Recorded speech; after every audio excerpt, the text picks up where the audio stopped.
Peace and love. Sending you out positive energy, high vibes, success on your entrepreneurship, all love, all positivity. Make sure you subscribe to my YouTube channel. You hit the like button and you leave me any comments or any questions in my description below. Today, I'm going to be doing a brief video on the founding father of ancient Kemet, which is Ausar. He's known to be the father, the holy man. And he's one of the most popular deities. He is one of the first African descent worship of African spirituality in ancient Kemet. Ancient Kemet is one of the first mother civilizations that practice African spirituality. So Ausar is known to be a righteous, divine, masculine energy. 111 on the clock. He is symbolic to death and rebirth. He's found in color black and also green. Black is symbolic to the darkness, the shadow work, death and rebirth. Okay? And the green is symbolic to regeneration, new beginnings, symbolic to the beginning of the year, the new year. So, he has a lot of energy and a lot of roles he played in ancient Kemet. So, he got his divine counterpart set, impregnated by his spirit. So he is symbolic to the original Holy Trinity of ancient Kemet, one of the first trinities, okay? He also is symbolic to the compass, direction to the northern hemisphere. He aligns with the 3 stars of Orion's belt and the stars and the bull Pleiades to the brightest star on the northern hemisphere. So, when we tap into the energy of Ausar, and if we are African descent, it helps us to be in alignment with the true divinity, because it's going to let us know where we took our first breath on the northern hemisphere, the northern east of our soul mission on the planet. Okay? And we'll have the understanding of the compass direction. So we'll be in perfect alignment with our ancient origins and also in alignment with nature. Okay? Also, he is seen with his erection in ancient Kemet. It was used to show death and rebirth. Resurrection. Because divine masculine has their erection right before sunrise. And it's in a residence of Amen-Ra. Okay? It basically is symbolic to showing us how we align with nature and how Amen-Ra rises every rising and give us a day to be reborn again, and it is in resonance with the divine body. Okay, I always be familiar with that.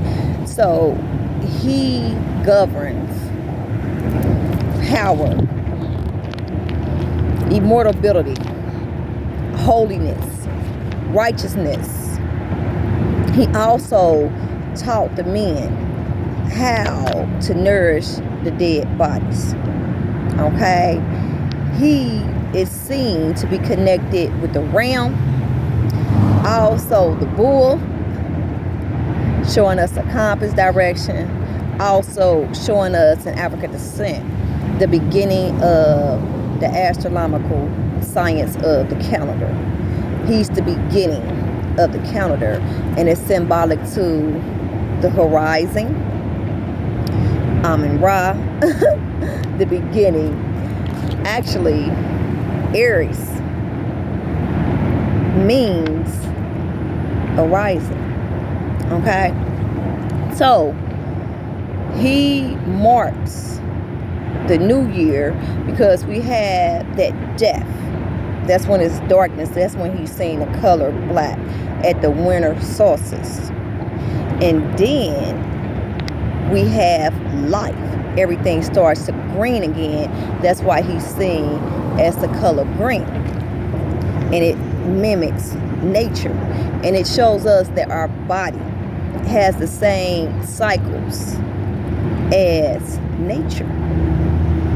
And everyone is connected. The animal kingdom, the plant kingdom, and the celestial beings. Okay? Ausar is the first mummy in human history.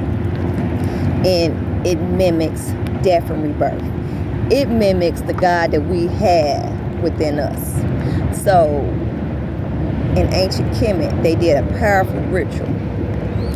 And it's symbolic to the cocoon and a butterfly creating metamorphosis. So the physical body stays on earth, and we awaken the God that dwells within us. The spirit arises, and it's eternal. It continuously lives. Okay, so that's what mummification was made in a personification of, that we are eternal. We do not die. After death, there's always life. And as the mummies have bandages, the spirit becomes free. It turns into that dancing cow, and is free from all bandages and restraints, because it accesses that God that dwells within, and it then becomes a free spirit and connect with the true divinity of the soul. Okay? So, I want to join on and make sure I give you all the energy of the founding father of ancient Kemet. He was known to practice his divine principles of teaching the kings and queens how to live as righteous beings. Also for teaching them agriculture, knowledge, nourishment of the soul. That was his place in ancient Kemet. So in statues and monuments all over Kemet, Ausar is worshipped. He's worshipped for the first original Holy Trinity, which is Aset, Ausar, and Harut. Okay? Always be familiar with that. And he impregnated his divine counterpart, Aset, with his spirit. Okay? And I have a story of Ausar, what actually happened to him from his brother Set on my page as well. I'll post it in my description below. And this is so you'll have the understanding of all the characteristics that Ausar had in ancient Kemet. He was practiced for decades, and he's still being worshipped today as a netter. It's a very powerful energy of divine masculine energy that we can all harness no matter the nationality, okay, and be able to take an aspect and ascend, perceive a higher level of consciousness. So we can invoke the spirit of Ausar and take on the energy of perceiving a higher level of consciousness. He's going to transmit that energy and that knowledge to us. Also, he's going to transmit the energy of courage, power, structure, hard will, hard drive. He's connected with that divine masculine. also of architect and building, removing procrastination and tapping into that powerful energy of Ausar. Very mystical, holy, protector, just divine, powerful energy. So I love you all. I'm sending you all positive energy and high vibes. Make sure you subscribe to my YouTube channel. You hit the like button and you leave me any comments or any questions in my description below. I love you, and I'll be back with more. Peace and love.